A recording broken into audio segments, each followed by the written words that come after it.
Hello guys, hello. This is for Taurus. Taurus, welcome dito sa aking channel, Kapalaran 888. Happy birthday sa lahat ng mga Taurus na nagbe-birthday or magbe-birthday pa lang. Happy birthday sa inyong lahat, Taurus. Okay, let's check. Okay, this is the karmic lessons, kung ano man yan na karma ang hahanapin natin dito, Taurus. Queen of Cups na reverse, that card. Ano pa ba? Eight of Coins. There's ending. King of Coins and Queen of Cups. Okay. Queen of Coins to, diba? So, nandito yung Queen of Coins, pero naka-reverse siya.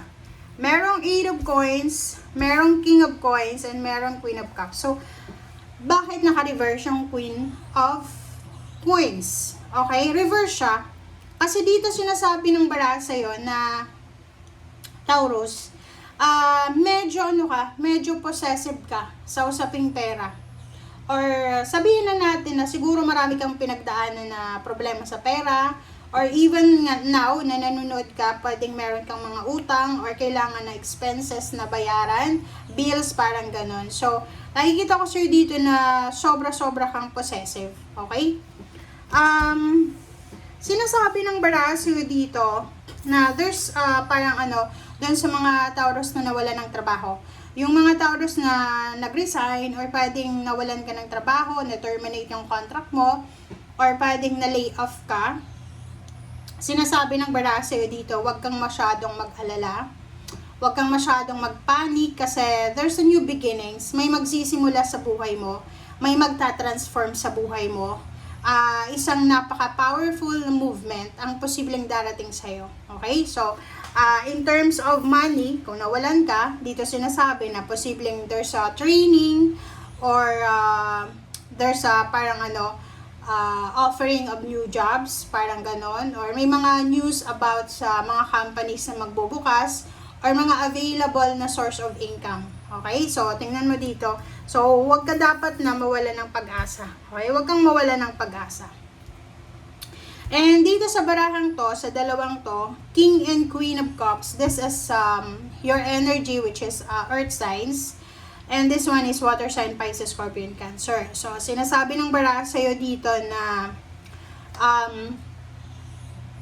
isang earth signs, Virgo, Capricorn, and Taurus, or water sign, Pisces, Scorpion, Cancer, ang importante sa'yo sa ngayon. So, like for example, gusto mong humingi ng tulong na, like for example, gusto mong umutang ng pera sa isang tao.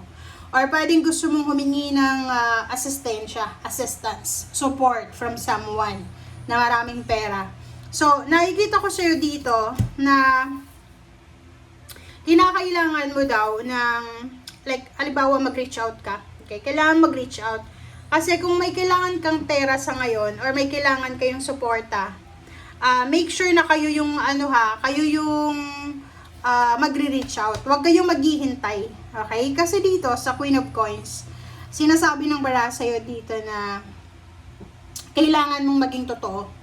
Like, kung wala ka ng pera ngayon, kailangan mo ng pera, pakita mo sa mga tao, wala kang pera, ganyan. Kasi may mga tao, di ba, na kahit bankrupt na yung negosyo, wala ng trabaho, they're just showing na stable pa rin, secured pa rin. So, in your case, sinasabi ng bara sa'yo na huwag kang mag-alala kasi may mga tao na mabubuting tao na posibleng makakatulong sa'yo in case of emergency or mga tao na makakatulong sa'yo in case na humingi ka ng tulong. Alright? Okay, so let's check.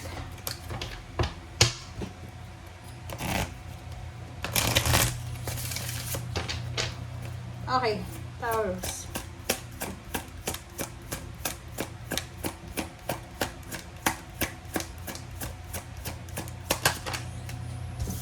Okay, last quarter moon in Gemini and first quarter moon in Pisces. So, kailangan mo din ng medyo kalma.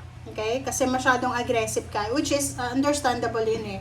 Pag halimbawa wala tayong trabaho, diba? Wala tayong trabaho, wala tayong source of income, tas feeling mo walang sumusuporta sa'yo, wala kang mahinga ng tulong, talagang magiging aggressive ka sa approach mo sa pera. But, sinasabi ng baraha sa'yo, importante daw na ano man ang pinagdadaanan mo, lalo na kung may problema ka, Taurus, sa pera, importante na magpahinga ka. Importante na may problema ka na nga sa pera, tapos problemado ka pa sa emotion mo, mag-iingat ka. Clear your mind. Kumbaga, tuloy ang buhay. 'Di ba? Laban lang. Okay? Lumaban ka. Basta lumalaban ng patas, okay lang yon. Okay? Part yun ng buhay ng tao na naghihirap, may mga paghihirap, may kaginhawahan, ganun bilog ang mundo, umiikot ang mundo. So, clear your mind. Like for example, wala kang mahanapan ng solusyon, mag-pray ka. Okay? You need to pray. Mag-pray ka, mag-isip ka ng maayos, okay? Magpahinga. Honor your feelings, guys. Importante yun na alam mo na kung ano yung pinagdadaanan mo sa ngayon. And, ibig sabihin ng honor your feelings, valid yung feelings mo. Kung malungkot ka, malungkot ka. Kung masaya ka, masaya ka. So, kung gusto mong magpahinga ka. Kasi yun yung importante sa ngayon. Alright? So, let's check.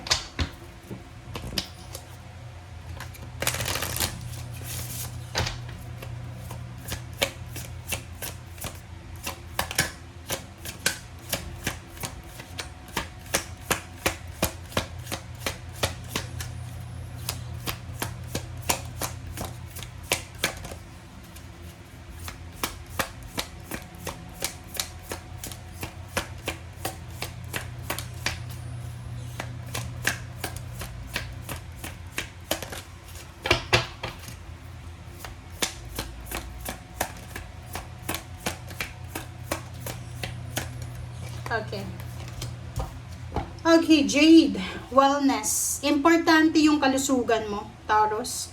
The recovery of her health and wellness is here. So, yun. Importante. Importante din yung pera. Pero, alam nyo ba na yung pera, kikitain nyo yan. Okay? Kikitain nyo yung pera. Pero yung health mo, kailangan mong alagaan. So, kaya nga sabi dito na if ever na masyado kang problemado sa salapi or emotion man yan, kailangan mong magpahinga. Kailangan mong, kasi parang, ang nakikita ko sa'yo, masyado kang stress. Kaya nga, possessive ka ngayon sa paghahanap buhay or paghahanap ng trabaho. Kasi yun, wala kang maasahan. Okay? Apophilites. Okay. Increase support. Okay? Yun yung kailangan mo ngayon Kailangan mo isuporta. So, dito sinasabi na your positive focus and willingness to receive have opened the doorway to an abundance of help and opportunities. So, diba? So, yung pagiging aggressive mo daw, okay, yung pagiging positive mo, yan yung, kumbaga, magdadala sa'yo ng oportunidad na magbukas ang mga pwedeng magbukas na abundance or opportunity sa buhay mo para matulungan ka. Okay.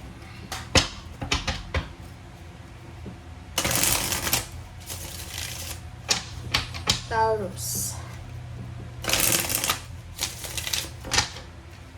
Panoorin mo, Taurus, yung Virgo tsaka Capricorn para magkaroon ka ng motivation.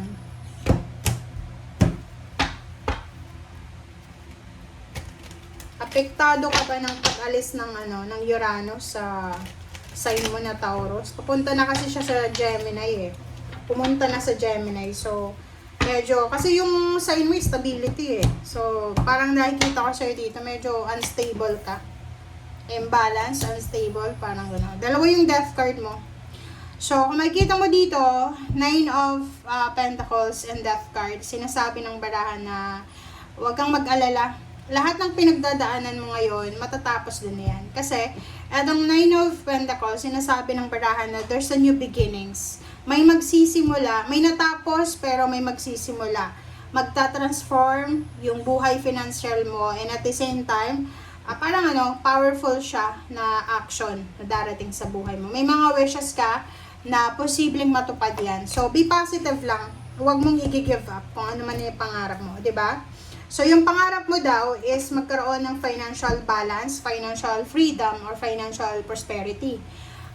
dito sa barahang yan, sinasabi na wag mo, kahit anong pinagdadaanan mo ngayon ha, wag mong isusuko yung pangarap mo. Importante na magpahinga, but make sure na hindi mo yan isusuko yung pangarap mo.